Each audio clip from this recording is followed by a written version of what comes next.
And his opponent in the bottom left, the blue Protoss player, he is Astrea.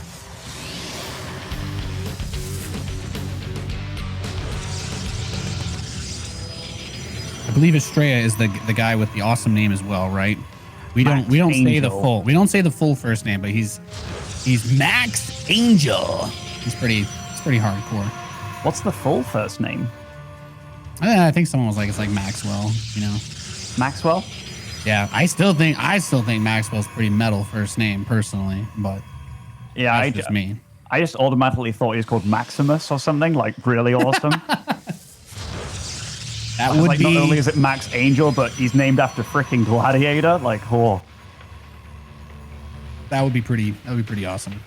So why did Semper switch race exactly? I think I recall him making a blog a while ago about it, but was there anything that changed his mind? I don't recall hearing about anything specifically. If I was to wager, an educated guess, I would say that he probably felt like he needed a bigger change than just changing his playstyle as a Terran would be my assumption, that maybe he just didn't really feel, because it's like a burnout thing. You can build a lot of skills and ability in StarCraft that do transfer over to when you play as the other races. You yourself, right? You've hit the top of the ladder as a Zerg player before. I enjoy playing Protoss. I'm a Masters 1 Protoss in my spare time. Like I actually do like playing Protoss as a race. And there are a lot of things that do carry over. So maybe he just had burnout playing Terran, didn't feel like he could achieve the results that he wanted with that, and decided that he would take everything he's learned and, kind of one for all it and just kind of, transfer that power and work on it as a different race in the game. But what I think it can also boil down to? I think Semper really wanted to test himself, and play the more I can't even joke about it, man. Like, I was going to go with like Protoss being the more difficult race, but I couldn't even utter the words, like it felt wrong. But no, it's cool to see that a player can play multiple races to a high level, and it has been done before as well, where players have switched races and to really great effect. Like some players have switched to Zerg, such as like Morrow, TLO. So it hasn't just been one way roads, basically. And wow, this from Astrea so good far. God. Okay, well, Astrea with a very quick clap on the Semper. He's going to recall those Adepts too. The value is disgusting. He force fields in those Adepts, which means they may not even have enough time to shade away. What a disgusting opener from Astrea. Oh my God. Oh man. I have a feeling there are some games where if this happened to Semper on ladder, he might just leave. But that was a devastating early amount of damage, and I think Astrea's probably feeling pretty good about himself right now. That was brutal. Like, that was super brutal. And Astrea in nearly every regard right now is ahead. Like, faster Nexus, faster Twilight. He got a big scout on what his opponent's doing as well, which is making quite a few Adepts. Don't be surprised if Semper does something really, really weird here and just kind of goes for a weird Adept all-in. In fact, he has a lot of gas banked up, like 500 gas, so he has to utilize that for something.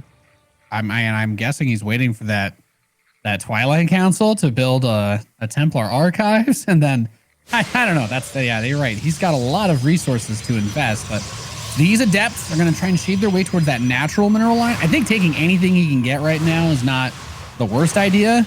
2 probes is nothing crazy, but considering that he's only down 3 workers, like if he had gotten a handful more, nope. Okay, I think the Adepts actually just got back into his base again on the other side. They did, and I was about to say, like, the scary part of this game was these 8 Adepts that Semper has thrown at Astrea got 2 probe kills. The 2 Adepts that went in the base and in the base again got 11 probe kills. So, these things happen, man. You go up against a guy called Max Angel, like, not only are you intimidated by his play, you're intimidated by his name. That's double intimidation right there, Nate. Yeah, Max Angel. And I do want to say again, as I know that obviously looked like a very one-sided game, Semper is a very good player, but honestly, I think Astrea is poised to become one of the top NA players, and if he continues on his current path, I can see him overtaking quite a few of the scene's favored American players. Honestly, like I really think that Semper is I really think that Astrea is a phenomenal Protoss player, and honestly, like, yeah, I don't expect him to lose to anybody in this group except maybe Namshar, right? But that's about it.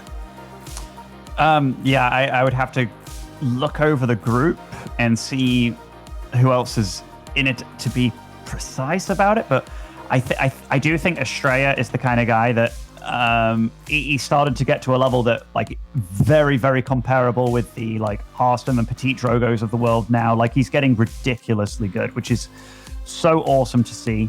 I'm not sure matchup wise which he's best in, but so far everything that I see from him and every time that I tune into him, I'm impressed.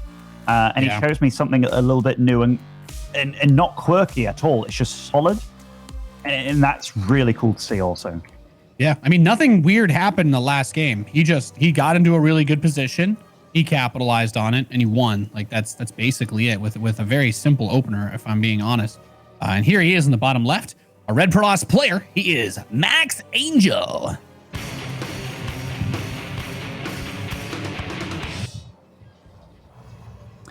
And spawning over in the top right, as our blue Protoss, it is Semper.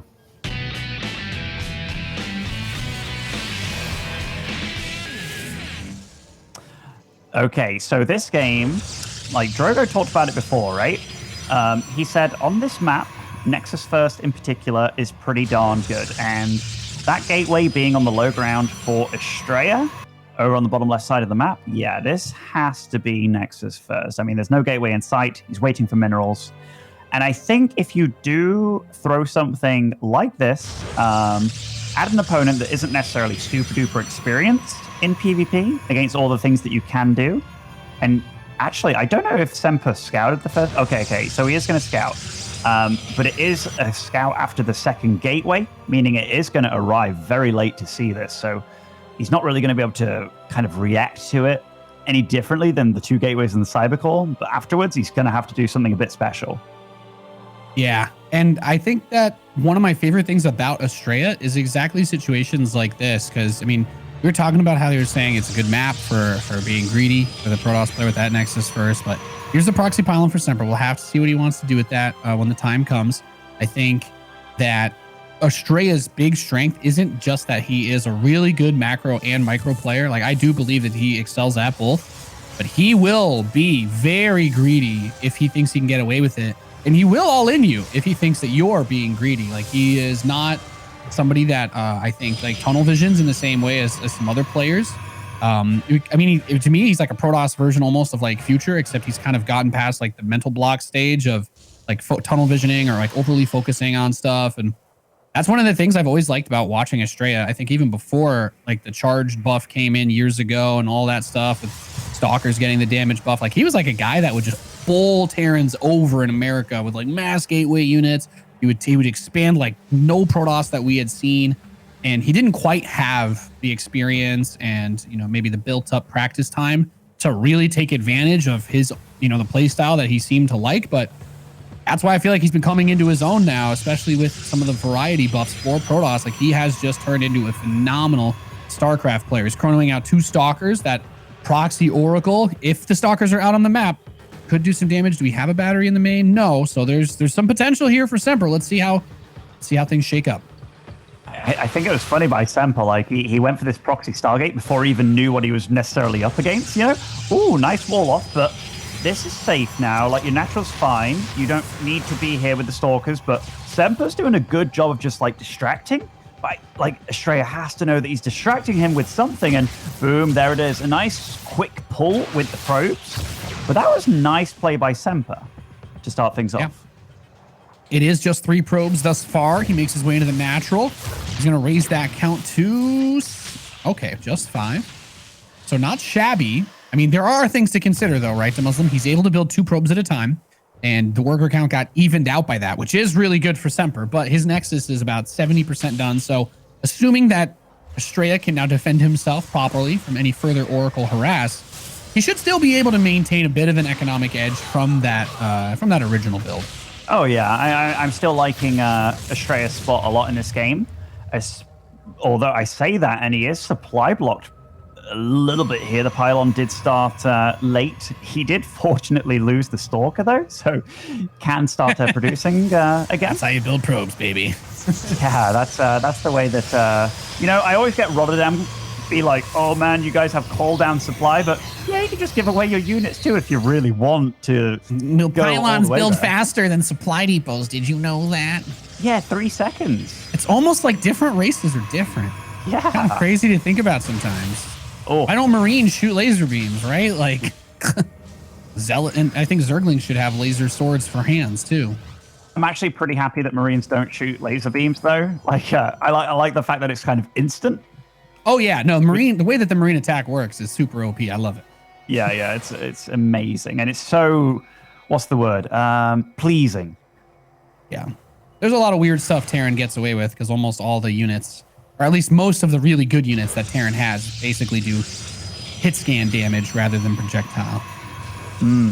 This game though, like so far, no super damage has been done by Semper, like killing a few probes, 6 actually. But Astrea is still 5 probes ahead. Like, Semper isn't dead by any means, but he's a little bit behind. But having 2 oracles on the map and going for like similar tech against your opponent, this is not a bad spot to be in, because those oracles mean that moving out is always a little bit trickier for Astrea. Yeah, the oracles have the potential to always threaten, right? And even if you were to build a shield battery, the 2 oracles can still one-shot through it. So that's not always going to be enough. And I think that might be why Astrea hasn't built the shield batteries in his mineral lines yet. Like, he really wants to prioritize his investments into his own infrastructure. And as his blink finishes, he does finally break down the wall that had him completely sealed off. How does this... Did he? Oh my God, again? Yeah, this isn't quite as critical as it was in the game prior, just because it's happening at a later moment, but 8 probes down to 2 adepts, and... Well, I don't even know. Did they just shade in there, or was it a I warp guess prism so, first? yeah. Oh, he just had 2 adepts. I saw them running by the 3rd. Well, the possible 3rd, I guess. And I think he just shaded past the army, just missed it somehow. I don't know.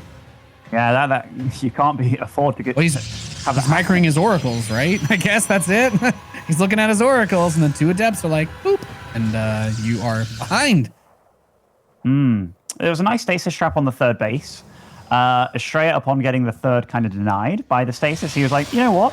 I'm going to utilize this money that I have, and boom, 6 gateways go down. Now, he kind of has a decision to make here. Does he throw down the 3rd just in case this big push of his doesn't work? I think that's probably a smart move. But yeah, he does. But Semper's now going up to Robo Bay Tech, while also not having the gateway infrastructure, which he will need to make against this. So I feel, even though the supplies are fairly close, he needs to make like 4 more gateways to catch up. Whoa, Robo Bay plus Disruptor. So he's going for Blink Stalkers with Disruptors here for sure.